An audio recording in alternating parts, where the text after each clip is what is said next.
Hey everybody, welcome back to Paul Does Magic. It's your old buddy Paul. It's February, so guess what? That means we have a new artist spotlight. So this month's spotlight artist is Ernest Leyva. He is a magician that's based out of California, and he's a pretty cool guy. So let's just jump right into it. But before we do, make sure you like, comment, subscribe, notification bell, and watch all the way to the end of the video because Ernest will tell you how you can check out his show for free. So we'll see you guys here in a little bit.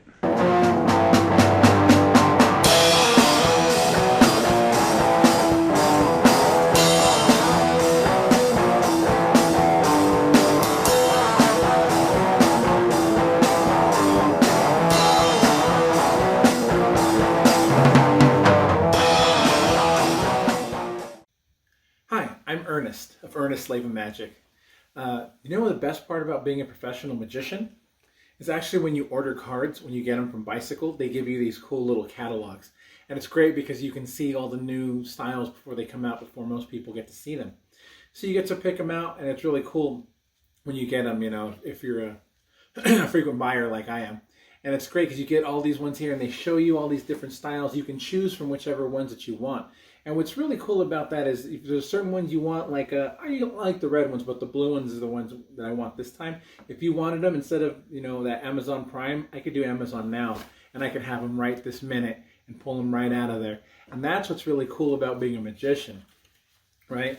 You get your cards out, you have them, and you got a full deck that you can work with. I'll show you a trick with this. You know what? You've seen tricks where people go like this and they have to say, okay, go ahead and pick a card, and they do one of those. But that gets kind of boring. And you might have seen some magicians where they hold it up like this and they say, just, riffle, and they tell me when to stop. That's another way of doing it. I'm going to change it up because the best part about, again, being a magician is that I have the freedom to do something different here. And I'm just going to put cards down like this, and what I'd like you to do is just tell me when to stop. Now, I don't have a spectator here because I know we're watching this on YouTube, but if we did, I would just say stop right there. Okay, cool. And it doesn't matter which card that they stop on. That's a great one there, though. The 2 of diamonds, not a bad card. We will need a few more for this one, so what I would do, another thing is I would do one like this, but what's different about it, since they can't actually choose a card, I would just have somebody tell me when to stop, and then they would just slide a card in. Let's say they go all the way down over here, and they would slide a card in just like that. And I want them to slide that card in so we can get the 2 cards that are next to it there. Look at that. There's an 8 and a 4 in there. And that way, now we have a good way to select 4 cards here. And I'll show you. So 4 cards. We have the 4 of hearts. We have the 2 of diamonds. We have the 8 of hearts. And we have the 2 of clubs. Now, 4 cards, pretty random. What's great about these 2 is these cards are marked cards. Now, when I first started, I used a lot of, mark cards because it's easy to find them. Now, the 2s, they got a great marking on the corner over here, and it's in this little spot right here. It's a little blue and white. You might be able to see that on there.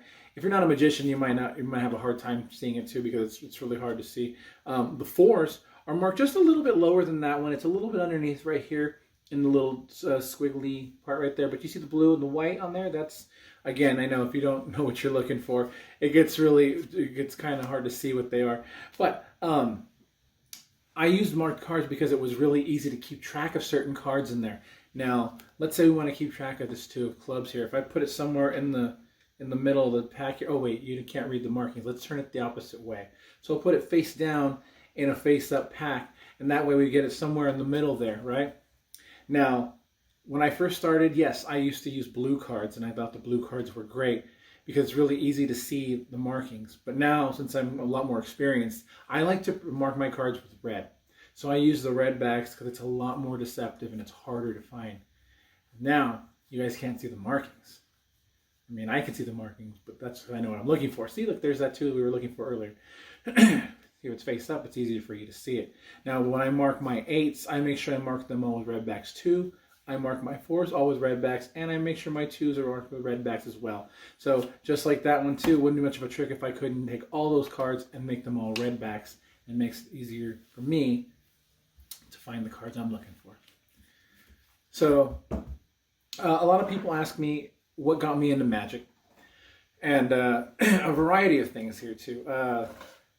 I've been in magic since I was a kid. I got a magic set when I was maybe 6 or 7 years old, but that didn't really it didn't really stick. I guess I didn't know how to do any of those tricks then. I was a little too young to work with it. So fast forward till I was probably about 13 or 14, and then I got this book, and it was Mark Wilson's Complete Course in Magic. And that really got me interested in it. It was a really thick book, and it had a lot of great tricks. And I still even reference that book today. We also just lost Mark Wilson as well. He just passed away recently, so a little RIP for him there. Other things is too is I guess I'll say about 2010 is when I really got into it. I started looking at a lot of stuff on YouTube, like you guys are watching right now. And I love watching magic on YouTube, seeing new stuff and what other people are doing. And there's so much going on in there. And I learned this trick. I was This and That by a Nice Paul. You know, in fact, let me show you. So what was cool about it was a 3-card trick. And I'll show you this one too. This blew me away when I first saw it here. And I'll tell you the way he tells it, but like it was told to me. So what he says is a guy comes up to me on the street and says, I got a fun card game with 3 playing cards, right? And he says, so let me show you. It's a little bit of a different game. So first of all, I have this card, right? I thought that was funny. And he goes, I also have this card. And I thought that's kind of odd too. Okay. And I have that card, right? And he says, so it's a really easy game. He says, all you have to do is keep your eye on that card. And as he says it, he takes it from the top of the pile. He moves it to the bottom of the pile. And I watch him do it. And I said, that's easy. That card's on the bottom. And he says, no, that's this card. Okay, this card's on the bottom. So I thought maybe it was the one on top. So he turns over the top card and says, that's also this card. So I said, okay, this is on top and on bottom. That card must be in the middle. He fans them out for me and says, well, that's also this card. And I thought, wait a minute, you have 3 this cards. And he said, no, that wouldn't be fair because that card's on the bottom. And I said, wait a minute, and I thought that was this card. And he goes, so was this one on top, but this one's a that card too now. I said, wait, so you have 2 that's and 1 this. And he fans them out and says, you're getting closer, but I have 3 that cards actually. And I said, wait a minute, you have 3 that cards. What the heck happened to this card, man? I don't get it. And he said, look, I have this card, right? Look, I have this card, right? And he said, look, I have this card, right? Now I know this guy's obviously cheating. And he says, yeah, but you got to remember in life. He goes, this is a little bit of a lesson. In life, you're going to get a little bit of this. In life, you're going to get a little bit of that. But in life, we don't get much of the other. And then he dropped that one. And then he dropped all 3 of them down. And when I first saw that, that one just got me because it was only 3 cards. This is one of the ones that people usually grab out of my hands when I do this one. I used to do it at bars and stuff, and I really enjoy doing that. It's a fun little effect. But I loved being able to do this, being able to share it with people, taking like seemingly everyday objects, you know, and doing fun stuff if you're creative with it. Like, for example, here, let me see. You know, being a magician is fun because you get to see so much stuff that people see every day and take for granted. And you see things the same way, but maybe they just seem it's like a little arranged a little bit differently sometimes. And I mean, this is just how it looks. You know, you would see it and go, the bill looks the same, but sometimes it's just a little bit different. And I mean, stuff like that is really fun to do. I love doing this stuff and being able to share this with people so they can see what's going on. Fast forward again on that one. I'm sorry, I don't know if it's into the thing. Other things too is I liked playing with little stuff with my cousin, my nephew. And I would show him stuff. They always tell him not to play with his food, but I use the cheese bowl container and I do play with the food. And I encourage it and I say, look, and I would, you know, do stuff like this where I would take it and I would say, look, okay, I want you to tell me, Riley, where the little cheese ball is. And I put my hand in the pocket and I would say, where do you think it is, my pocket or under there? And of course he would say, oh, it's under there because he thinks you're a magician. And I would say, yeah, but you didn't see me put it in my pocket. I just put it in my pocket there. But the thing is, if I wanted it to not be in the pocket and say that it was under the cheese ball can, it could have been in the cheese ball can. He could have been right. See, I mean, stuff like that. I have a good time just playing with it, having fun, doing a lot of this stuff. Getting to how I became a professional magician is I really enjoyed doing a lot of the stuff in the books. But after learning that this and that was the first trick that really kind of taught me how to get, you know, how to learn like a script and all that and the presentation. That was really fun. But what really got me was in about 2017, I was vacationing in New Orleans. And I was having fun. I was outside of a bar. I was about to leave, and I had a deck of cards in my hand. And somebody stopped me and said, hey, you're going to do some street magic? And I thought no one's ever asked me. I thought, yeah, that sounds fun. I go, sure.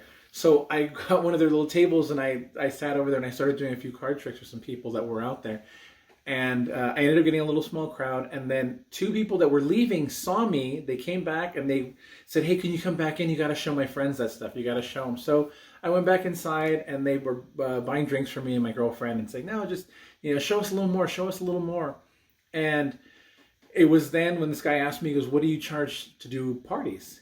And I had never been asked that before. And I thought, I don't know. I said, but I got to be honest with you. I'm not, from New Orleans. I go, I'm on vacation here. I go, I'm actually from Southern California.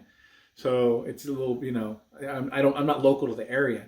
And he looked at me and said, okay, so what does it cost to fly you over? And I had never had someone ask me such a serious question. And I thought, I need to get business cards. And that's when I started to make the process and the jump to actually become a professional magician and work a lot harder at the stuff that I do. So that's kind of brings me to where I am now.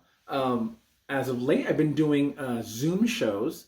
So I'm doing monthly Zoom shows. I have 2 that are coming up in February. We're filming this in January, so it depends on what time I get this to Paul.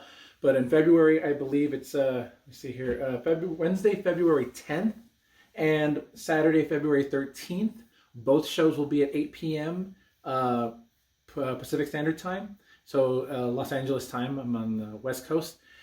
And they are free shows, so I definitely encourage you to check it out. I will be doing shows monthly too, so free shows every month. And then since this one's going to be in February coming up, the theme is going to be Valentine's Day and lovers. But the next month coming up, we have St. Patrick's Day, so it's going to be some stuff with little bar magic and a lot of different stuff with the hustler type con man game. So a bunch of different other stuff on there as well. But I look forward to each month having a different theme. So that way you can see a different show and be able to see some really fun stuff. And again, it's free. It will be, hopefully there'll be a little link right about here that'll say the link for that, my website. It's ernestleivamagic.com/Zoom. And then that will be for the Zoom shows. And then you can sign up for an email and we'll send you the link. And that way you can just check out the show, you and your family, and share it with anybody you like. Have them, sign up as well. It's, again, free show. I enjoy sharing the magic with you guys. And again, I'd like to really thank Paul from Paul Does Magic for inviting me on here to be part of his artist spotlight. I have fun watching his videos and seeing the reviews and just talking magic and stuff. We've spoken before as well, and I like being able to just share that with other magicians. So same thing, if you guys would like to contact me as well, Ernest Leyva Magic on Instagram as well. And send me a message if you have any questions or anything. I love talking about magic, as you can see. I'm like a big kid and having fun. So thanks a lot, guys. Have a good one. All right, guys, there you go. That's this month's Spotlight Artist, Ernest Leyva. Go check him out on his social medias. All that stuff will be in the description below. Remember, if you want to see some free magic, he's going to hook you up 2 times in February and once a month after that until whenever. If you want to go see a good show, because I've seen his show, I definitely recommend you go check it out. And don't forget, before you leave here though, make sure you like, comment, subscribe, notification bell, all the stuff that helps us out here. And we'll see you guys next time.